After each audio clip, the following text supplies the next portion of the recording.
ये कहानी ममता की है। बचपन से ही घर में ये एहसास दिलाकर पाला गया कि औरतों को बोलने का हक नहीं है। अरे ममता, जरा जल्दी जल्दी हाथ चलाओ। रोज ऑफिस में देर पहुंचता हूँ तुम्हारे कारण। लेकिन आपका सारा खाना पैक और तैयार भी है। अरे जबान जितनी चलाती हो उतना अगर हाथ चलाती ना तो शायद घर को अच्छे से मैनेज कर पाती। क्या मतलब है? क्या नहीं मिला आपको? मोजे मोजे कौन देगा? ममता भागकर पति को मोजे देती है। वो हर किसी का ख्याल रखती, लेकिन उसके घर में रोज का रोना लगा रहता। अरे माँ, आज स्कूल में टीचर ने मुझे फीस के लिए डांटा। माँ, मुझे अच्छा नहीं लगता कि स्कूल में फीस के पैसों के लिए मुझे कोई भी बात सुनाए। अरे पर बेटा, ये तो पापा करते हैं ना, सारा ऑनलाइन। मुझे तो इसकी जानकारी भी नहीं है। हाँ हाँ, बना लो बच्चों के सामने मुझे बुरा। अरे करता तो मैं ही हूँ, माना, लेकिन मुझे कोई सपना थोड़ी ना आएगा कि बच्चों की फीस जमा करनी है। अरे बताओगी तो तुम ही ना। ममता की अब ये आदत में शुमार हो चुका था। वो हमेशा हर बात के लिए खुद को ही दोषी मानती। एक दिन वो पड़ोस की दोस्त से कहती है, समझ नहीं आता यार, मैं इतनी डम कैसे हो सकती हूँ। बात तो सही भी है ना। अब पति बेचारा नौकरी करे, पैसे कमाए, या फिर ये देखे कि बच्चों की फीस का वक्त है। क्या करूँ यार। पता नहीं, मेरे पति तो सारा काम खुद ही करते हैं। वो तो कहते हैं कि तुम थक जाती होगी, सारा दिन घर बाहर बच्चे तो। अच्छा, ऐसे भी पति होते हैं क्या? अरे क्या बात कर रही है? भाई साहब कभी तुझे किसी बात के लिए सुनाते नहीं? किसने कहा नहीं सुनाते? अरे ये पति चीज ही ऐसी होती है कि बिना पत्नी को सुनाए उन्हें चैन की नींद कहाँ आती है।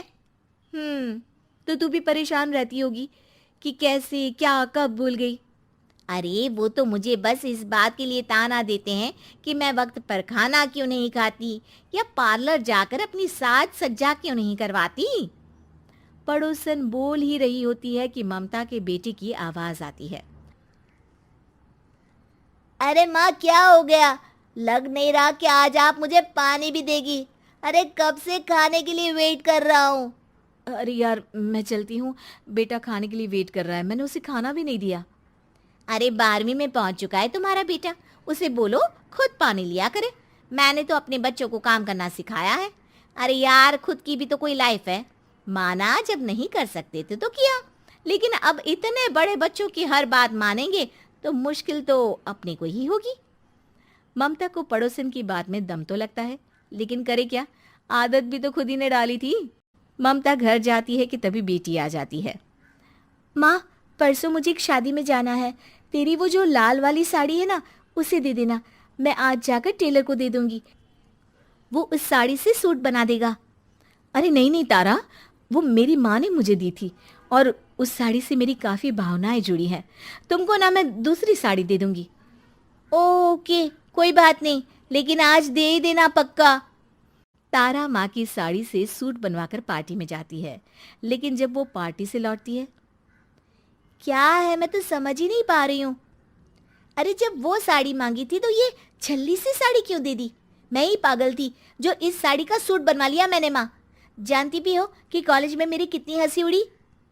तभी वहां ममता का पति सुनील आ जाता है। अरे गवार औरत, जब बेटी साड़ी मांग रही थी तो दे देती ना।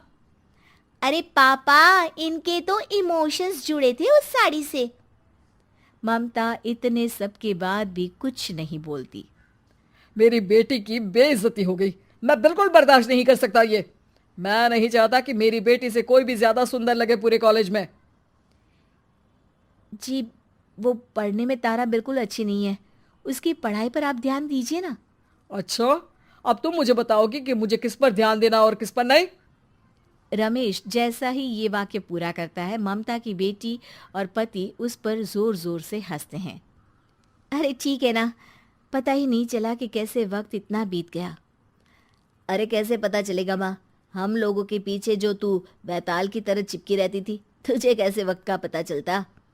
ममता को पहले सास ससुर, फिर पति और बच्चों की तरफ से इस तरीके की बातें सुनकर उसका मन बहुत दुखी रहता था। एक दिन, सुनो ना, बहुत दिनों से कमर के नीचे बहुत दर्द रहता है। कल मैंने देखा तो एक फोड़ा था। अरे ममता, एक बार अपने पति से बात करो, वो तुम्हारा फोड़ा डॉक्टर को दिखा देंगे। अरे नहीं नहीं, वो तो गुस्सा हो जाएंगे। अरे क्यों गुस्सा हो जाएंगे? तुमको दर्द है? हाँ, लेकिन वो यही बोलेंगे कि ऑफिस जाऊं या फिर तुम्हें लेकर डॉक्टर के पास। तो बेटे से ही बात कर ले। अरे वो तो मैं कर लूं, लेकिन फोड़ा है ऐसी जगह कि उसे बताते मुझे शर्म आएगी। लेकिन कुछ ना कुछ तो करना जरूरी है ना, ऐसे कब तक फोड़े के दर्द से तड़पती रहेगी? अब तो सोच रही हूँ कि इनसे बात कर ही लूं, वरना दर्द के मारे कहीं मर ना जाऊं। लेकिन शाम को, ममता, क्या किया तुमने आज? खाने के डिब्बे में कैसा खाना दिया था? दाल खराब हो गई थी। कब की थी?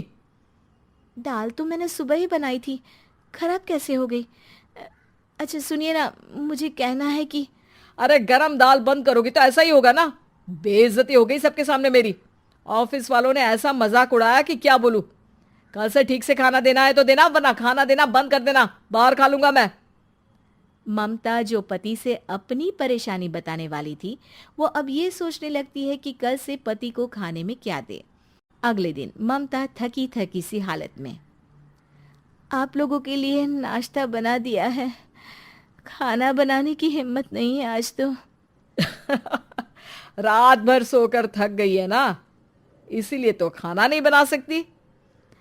हिम्मत नहीं हो रही है, मैं बस सोने जा रही हूँ। बस मैडम को सोने का बोल दो, फिर देखो कैसे सोती रहती है। माँ, फिर वही पराठा सब्जी। अरे हमारे साथ के दोस्त एक से बढ़कर एक नाश्ता खाना लेकर आते हैं, आप तो बस। सभी घर से निकल जाते हैं, लेकिन जब शाम को बेटा घर आता है तो घर में अंधेरा रहता है। बेटा लाइट चलाता है। क्या माँ, तुम्हारा भी जवाब नहीं है बिजली का बिल बचाने के लिए?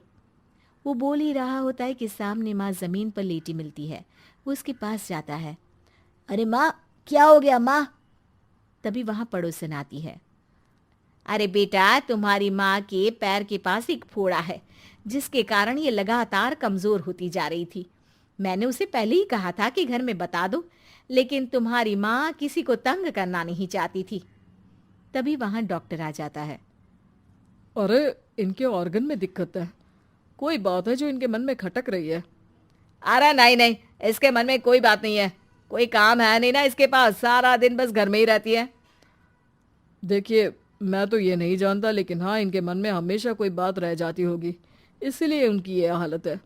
अगर आप समय से नहीं ले आते तो हो सकता था कि। अरे नहीं नहीं डॉक्टर साहब, हम पूरी कोशिश करेंगे कि वो ठीक हो जाए।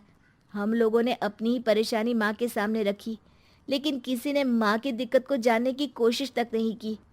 हाँ, मैंने भी ममता को हमेशा घरेलू जरूरत से ज्यादा काम का नहीं सोचा था।